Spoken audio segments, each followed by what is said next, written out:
2-hour meeting with his entire transition team today here at Trump Tower, where he'll likely be reviewing some of the top choices for these key cabinet position posts, and Trump making big moves meantime with his first staffing appointment, which is already causing some controversy.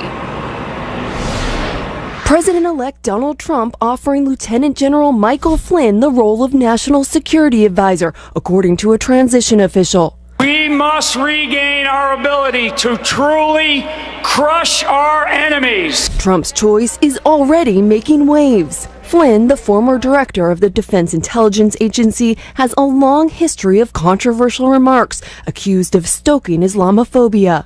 We cannot win this war unless we are free to call our enemies by name: radical Islamists and failed tyrants. He was fired in 2014 by the White House. Flynn says it was payback for criticizing the administration. U.S. officials say it was his contentious management style. You ought to look for somebody that will tame the impulsive nature of the president-elect, someone who has more steady and more objective and more thorough in their analysis. I'm not sure that's what you get with General Flynn. Flynn also accused of mishandling classified information, which the U.S. military has scrutinized twice. In both cases, he was never charged with wrongdoing and has defended his actions. Flynn, a registered Democrat, has been by Trump's side for much of the campaign. General Flynn, how great is he? Acting as a top advisor and high-profile surrogate. The next president of the United States, right here. Another Trump loyalist, Senator Jeff Sessions, emerging as the top candidate for Attorney General, according to a transition official. If picked, he could face a tough Senate confirmation fight over accusations of alleged racist remarks made 30 years ago. Those remarks causing the Alabama senator to be rejected for a federal judgeship in 1986. Sessions denied the allegations at the time. I think that if anybody had a problem with his record, they would have just run against him and made that very clear. But Senator Sessions would be qualified for any number of positions. Meanwhile, Trump is also reaching out to a former adversary. Donald Trump is a phony, a fraud. The president-elect meeting with 2012 Republican nominee Mitt Romney this weekend. The two planning to talk about how to govern moving forward amid speculation that they could discuss Romney serving as Secretary of State. And I think if the two of them can get together, Mitt Romney's an extremely smart guy. He brings a lot to the table, and so I think looking at him as a candidate is the right thing to do.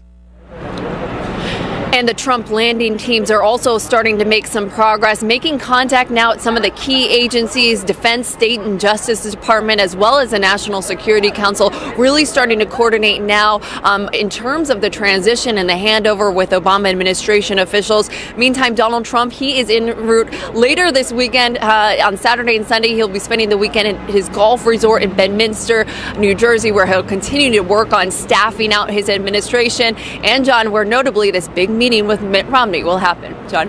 All right, excellent. Sunlen Serfati outside Trump Tower. We're here to discuss Donald Trump's decision to offer General Flynn the role of National Security Advisor and give us some insight about what we might hear today.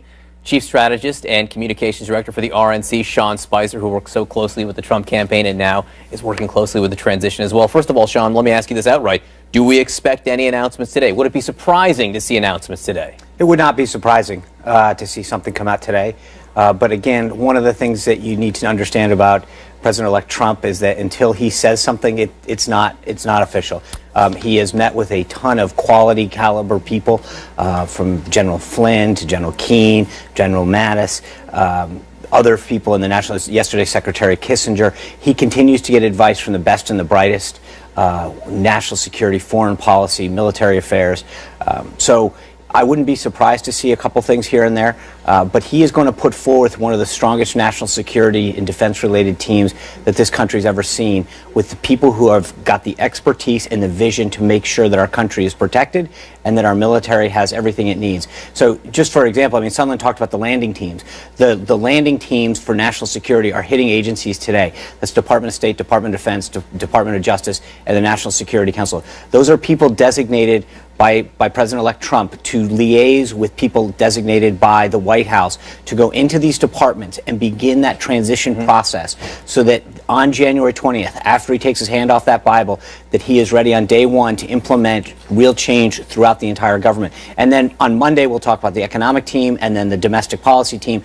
But these agencies and these landing teams will go all throughout government, departments, agencies, and make sure that we have a plan in place to enact real change starting on day one. Sean, just while you were talking right there, a little voice in my ear said that CBS News is reporting that Jeff Sessions, senator from Alabama, has been offered the job as Attorney General. Can you confirm that? No, I can't. I mean, as I said earlier, until Donald Trump says it, it's not official. And that's how it works, and it will work. He is the ultimate decider.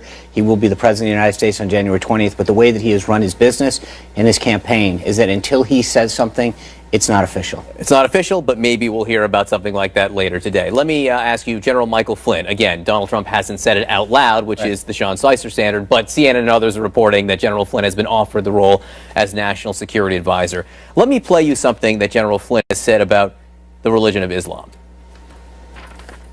Islam is a political ideology. It is a political ideology. It definitely hides behind this notion of it being a religion. I don't see a lot of people screaming Jesus Christ with hatchets or machetes or rifles, shooting up clubs or hatcheting, literally axing families on a train. Okay, so it's like cancer, and it's like a malignant cancer, though, in this case, that has metastasized. All right, he says that Islam is a political ideology that hides behind this notion of it being a religion. He will now be, we believe, the National Security Advisor to Donald Trump. Does President-elect Donald Trump believe that Islam is a political ideology that hides behind the notion of being a religion? Well, you heard on the campaign trail several times Donald Trump talk about the threat that radical Islamic terrorism poses. We've got to be very, very honest about the threats that our country... Hold on. But General Flynn says it's not a religion. I understand that, but at the end of the day, Donald Trump is the president of the United States. It's what his vision, what his beliefs that mattered. He understands the threats that this country faces. He is comprising the best national security, foreign policy, and military team that this country's ever seen, because he understands the threats that this country is facing and how to address them. I mean, so you look at not just General Flynn, but the entire team, the landing team that's going over to those agencies that I mentioned and departments. You look at the other people that he is considering for some of these top posts. It is going to be an entire team of people. But we're not talking about the other people. We're talking about the guy who is going to be the National Security Advisor, which is the point person on international affairs, national security, military inside the White House. And that person said that Islam is a political ideology that hides behind being a religion. There are 1 billion Muslims in the world. I think that Muslims in the United States and all around the world want to know if the president-elect believes that Islam is not a religion. Look, the president of the United States believes that radical Islamic terrorism needs to be addressed, and we need to be honest about that. That there are people within that religion whose entire goal is to come after the United States, and we've got to be honest about the threat. But it's not the religion. Michael Flynn said it's the religion. I understand that, and what I'm telling you is that the president-elect of the United States, who is the man that matters in this equation, and he will tell every single person in the administration, from the National Security Advisor to the Chief of Staff to the Secretary of Defense, what his vision is, what he believes, and he will make the ultimate decision. So it's what he believes that matters. All right, let's move on to Mitt Romney. You bet. What he believes or believed during the campaign, he called Donald Trump a fraud. What does it say to you that the two men will sit down together in New Jersey this weekend? I think it shows you how magnanimous Donald Trump is.